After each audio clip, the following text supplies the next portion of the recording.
இப்ப நெறைய பேர் வந்து ஜெல் வாங்கிறாங்க, யூஸ் பண்ணிருவாங்க. நான் பல இடங்கள்ல கேள்விப்பட்டிருக்கேன். என்ன அப்டின்னா, ஒரு கற்கள் வாங்குனோம்னா, அத வந்து நம்ம அப்டியே யூஸ் பண்ணக்கூடாது. அத வந்து உருவேத்தணும். இல்லன்னா மந்திரம் சொல்லி, அப்படி யூஸ் பண்ணா மட்டும் தான் அதுக்கு வந்து பெனிஃபிட் ஜாஸ்தி அப்டின்றாங்க. அப்டி பண்ணணுமா? கண்டிப்பா, கண்டிப்பா. நம்ம ஓகே. கடையில வாங்குனோம், உடனே போட்டோம் அப்படின்னு இல்லாம, ஃபர்ஸ்ட் நம்ம ஜெமாலஜிஸ்ட்ட போயிடுறோம். அவங்க தான் நமக்கெல்லாம் சஜெஸ்ட் பண்றாங்க.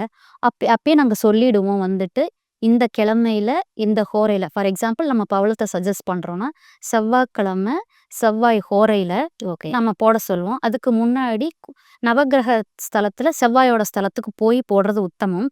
அப்படி இல்லனாலும் ஒண்ணும் பிரச்சனை இல்ல. குலதெய்வம் கோயில் தெரியலன்னா, வந்துட்டு நம்ம இஷ்ட தெய்வம் கோயில்ல அந்த செவ்வாய்க்கிழமை, செவ்வாய் ஹோரையில பூஜை பண்ணிட்டு அணியலாம். அணியறதுக்கு முன்னாடி செவ்வாய்க்கு உண்டான காயத்ரி மந்திரம் ஓகே. நாம 108 தடவ நாம சொல்லிட்டு, அதுக்கப்புறம் போடுறது மூலமா, அந்த ஒரு பாசிட்டிவ் இல்லாட்டி அந்த செவ்வாயோட ஆகர்ஷணத்த அந்த கல்லுல ஏத்திடுற மாரி ஓ! உருவேத்திடுறோம். அதுக்கப்புறம் போடம்போது ஒரு 48 நாட்கள்லயே நமக்கு வந்துட்டு, நல்ல பலன்கள் நமக்கு மெது மெதுவா தெரிய ஆரம்பிக்கும்.